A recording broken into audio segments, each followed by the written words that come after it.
अब होने लगा, रुधिर गिरने लगा। अब क्रोधित होकर के सत्यभामा जी ने कहा, अरे प्रभु इस दुष्ट को मार क्यों नहीं देते? और वैसे ही भगवान ने सुदर्शन से उसका सर धड़ से अलग कर दिया। उसकी कैद में 16,100 कन्याएं हैं, उनको मुक्त करा करके चलने लगे तो समस्त कन्याएं चरणों में लेट गई। अब हमारे स्वजन हमको स्वीकार नहीं करेंगे, प्रभु आप ही कृपा करो, करुणा करो, मुझे स्वीकार करो। इस प्रकार 16,100 रूप भगवान ने स्वयं रखे। अमित रूप प्रगटे तेहि काला, और 16,100 कन्याओं के साथ भगवान ने विवाह किया। इस प्रकार 16,108 विवाह संपन्न हुए। भगवान के एक पौत्र हुए हैं, नाम है अनिरुद्ध जी महाराज। और वो अनिरुद्ध जी महाराज को बाणासुर की पुत्री उषा है, रात्रि के समय माया के द्वारा उसको बुला लिया। उषा से अनिरुद्ध का विवाह हुआ है। भगवान ने पहले तो युद्ध किया बाणासुर से, बाणासुर का अभिमान चूर चूर हुआ। यहाँ तक वर्णन आता है कि बाणासुर भगवान शिव का इतना बड़ा भक्त था कि भगवान शिव बाणासुर की तरफ से कृष्ण से युद्ध करने के लिए आए। आदरणीय शुभदेव जी महाराज नारद जी को पता चला। आज नारद जी आए हैं पता करने, जरा देखें क्या स्थिति है, भगवान का नित्य गृहस्थ जीवन कैसे चल रहा है। तो रुक्मिणी जी के महल में गए तो क्या देखा, ठाकुर जी महाराज भगवान की सेवा शालिग्राम जी को स्नान करा रहे। सत्यभामा जी के आगे देखा प्रसादी पा रहे हैं। 2-3 घरों में गए, भगवान ने इशारा किया, नारद जी महाराज इधर उधर क्यों भटकते हो, हम साधारण मानव नहीं हैं, जहां जाइएगा हमें पाइएगा। आप जिस महल में जाओगे ना, 16,108 महलों में भ्रमण करते करते आप थक जाएंगे, लेकिन आपको मैं बता दूं, हरि व्यापक सर्वत्र समाना, प्रेम के प्रकट हो ही मैं जाना। मैं सर्वव्यापी हूं, मैं सब में हूं, इसलिए चिंता करने की आवश्यकता नहीं है। नारद जी ने विनम्रता से प्रणाम किया, वहां से पधार गए हैं। आज भगवान जी को थोड़ा विनोद सूझा। भगवान कृष्ण कभी कभी थोड़ा विनोद करते हैं, मजाक करते हैं। रुक्मिणी मैया बैठी हुई है, पौत्र हो गया है, पौत्र का भी विवाह हो गया है महाराज। लेकिन उसके बाद क्या कह रहे हैं, रुक्मिणी तूने बड़ा गलत काम किया है। क्या गलत काम किया है?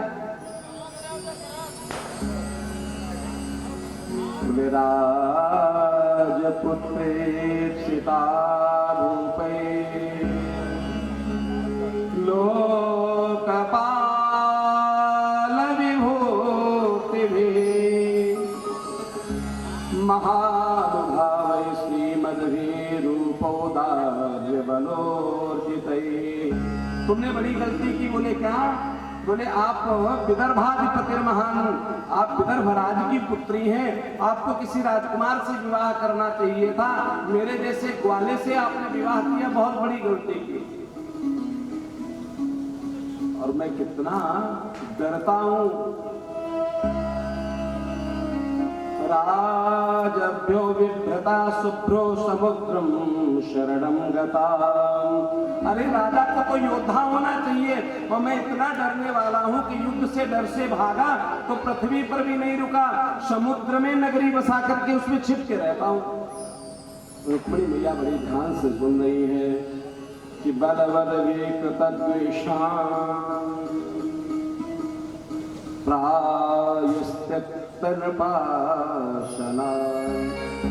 तुमको मेरे से विवाह करके क्या मिला? तुम तो गौरवर्ण कोई दिव्य देख सकते थे, मेरे जैसे काले व्यक्ति से विवाह करके क्या मिला? और तो और सुनो, कोई मुझे यशोदानंदन कहता है, कोई नंदनंदन कहता है, कोई देवकी नंदन कहता है, कोई वसुदेव नंदन कहता है। यानी हमारे पिताजी के बारे में भी संशय है कि मैं किसका पुत्र हूं।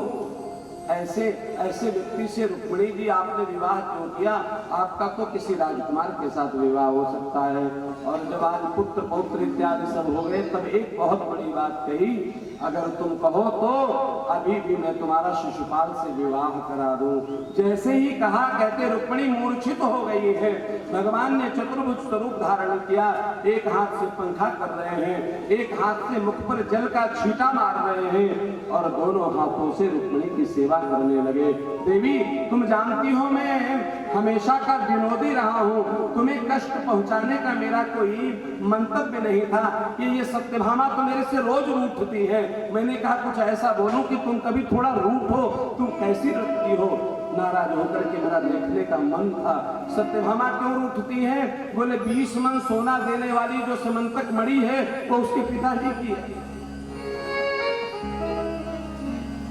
तो बहुत माल मसाला लेके जो आएगा उसके तो अपने खाट लेते, और जो वास्तव में पका हुआ है लक्ष्मी स्वरूपा, लक्ष्मी का अवतार रुक्मिणी है, लेकिन सहज है, चेतना आई है। रुक्मिणी ने कहा प्रभु आपने इसमें एक बात भी गलत नहीं कही है। बोले क्या? आपने कहा मेरे पिता का ठिकाना नहीं, मेरे माँ का ठिकाना नहीं, तो बात तो सही है।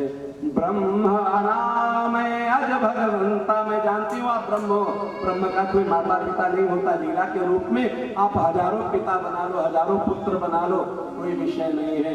मुझे पता है आपका कोई पिता हो ही नहीं सकता, क्योंकि जगत के पिता तो आप ही हो। मेरा निर्णय बिल्कुल गलत नहीं है। दूसरी बात आपने कहा कि आप डर करके समुद्र में निवास करते हो, यह भी बिल्कुल ठीक बात है।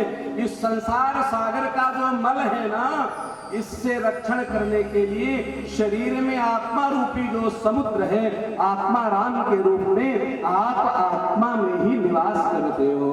आप आत्मराम हो, आप राम हो। कहने का तात्पर्य भगवान इस संसार के वातावरण से दूर हमारे हृदय में रहता है। सबसे सन्निकट हमारा भगवान है, लेकिन हम सबसे दूर उसको कर देते हैं अपने आचरण के द्वारा। तीसरी बात तुमने कही कि तुम बड़े काले हो, तो सुनो कृष्ण,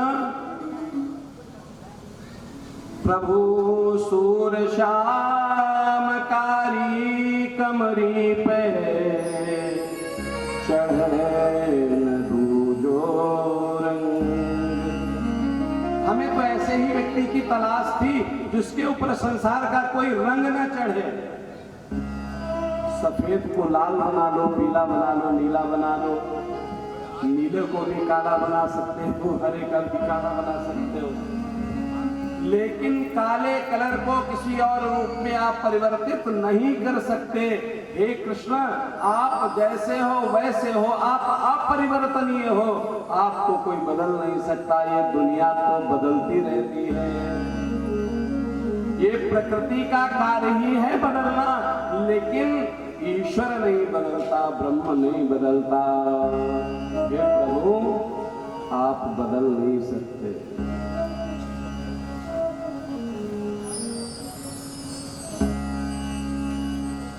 आप कहते हो मैं बड़ा डरपोक हूं, मैं बड़ा डरता हूं। बिल्कुल सही बात है। जो माया में अनुरक्त हो करके स्वार्थ भाव से आपको भजते हैं, आप डर करके उनसे बहुत दूर चले जाते हैं। आदरणीय सुखदेव जी महाराज कह रहे हैं, सत्यम भयादिव गुणो भैरुरुक्रमान्तः सेदे समुद्र उपगम घनमात्र आत्मा नित्यं कदिन्द्रिय गणे कृतवे गृहस्थं तुतसेवकै नृपपदं विधुतं तमोन्धम्। जिसके मन में काम को क्रोध मद लोभ द्वेष इत्यादि ईर्ष्या मद मत्सर निवास करते हैं, प्रभु आप उनसे दूर रहते हो। आज रुक्मिणी जी को हृदय से लगाया भगवान ने, तेरा यही भाव तो मुझे बड़ा प्रिय लगता है महाराज। आज भगवान कृष्ण ने रुक्मिणी को आनंद प्रदान किया। तब तक सूचना आई कि एक पौंड्रक नाम का राजा है और उसने अपना नाम पौंड्रक वासुदेव कृष्ण रख लिया। भगवान कृष्ण